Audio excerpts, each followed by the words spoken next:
this building, you matter to me. Thank you for making this school as awesome as it is. As you go through school, you're going to take a lot of tests and turn in a lot of assignments. And a lot of that is going to be predicated on finding the correct answers. And I'm definitely not here today to say don't strive for those correct answers. Because I want them to do the best they can with the education that they're going to receive. And I want to see you succeed to the best of your ability. But correct answers are not what it's all about. Questions are more important than the answers. Actually, Erno Rubik, the creator of the Rubik's Cube, I've got some Rubik's Cube solvers in the room, don't I? A couple of you guys out there, right? Erno Rubik says that the questions are more important than the answers. And I believe that. And if you believe that too, you're going to change the world. Because you're not going to be happy with the way that things already are. You're going to want to make some changes. So let's do that. School and life should be about taking risks and making mistakes. Everyone in this room, boys and girls, everybody here has made mistakes. Everyone here has failed in some form, way, or another. And that's okay. That's part of life. But what's more important is what you do next.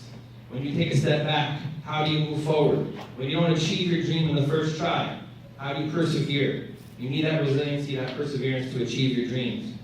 School should also be about finding your why, your purpose, your passion.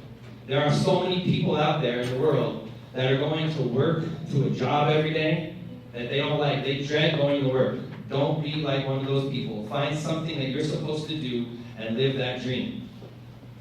My son Maddox and I were talking about an article earlier this school year, and it's about Yale, a prestigious university. I don't know if how many of you have saw that article or read about it. It was the most popular course ever in the history of Yale, and it's a course called Psychology and the Good Life. And it's basically a class about happiness. And yes, you can be a cynic, and you can say, people sign up for this class because it's an easy class, there was no homework, it's an easy credit. But if you listen to the students who signed up, you can hear tales of students who sacrificed so much to achieve their dreams, but also at the expense of finding out what happiness is. And they didn't understand how to be happy. And how many people in the world today are unhappy? We see it all the time. There's depression, there's anxiety out there. So parents, family members, the challenge is on all of you. I speak about it all the time to protect childhood. It's now on you. Protect their childhood for as long as you possibly can. Because you know and I know that once you leave it, you can't get it back. I mean, unless you're me and you act like a kid all the time. But that's a different story. I get to hang out with them, so it keeps me younger, for sure.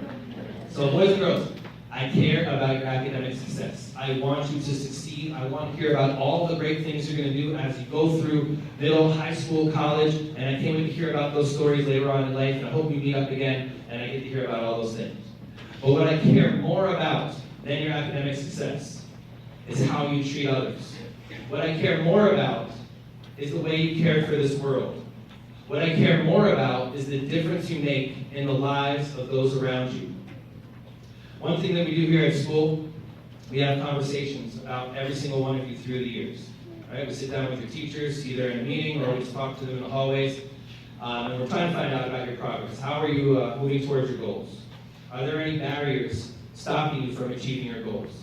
And is there anything else we can do to help you? And during those conversations, it happens to me all the time. I say this same phrase every single time. And somebody will say something about you, about every single one of you. And they'll tell me something unique about you, a cool story, something you did, a way you helped somebody out. And I'll say this very simple phrase.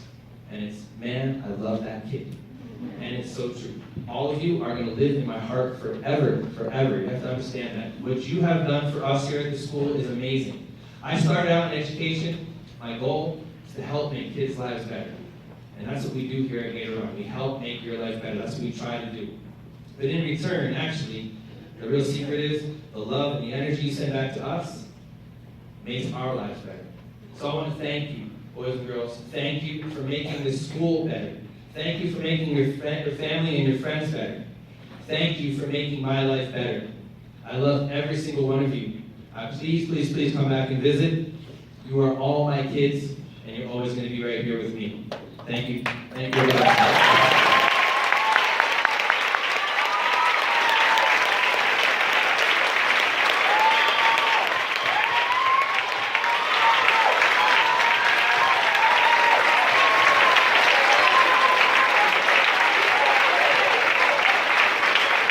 Parents, we are going to hang out here for as long as it takes to take pictures. I'm gonna stand up on stage up there like Mickey Mouse, and I will take. I promise you, I'm not leaving, so you don't have to push. I will stay here until I get a picture with every single one of your children. Okay? All right. Thank you so much, everybody. Love you.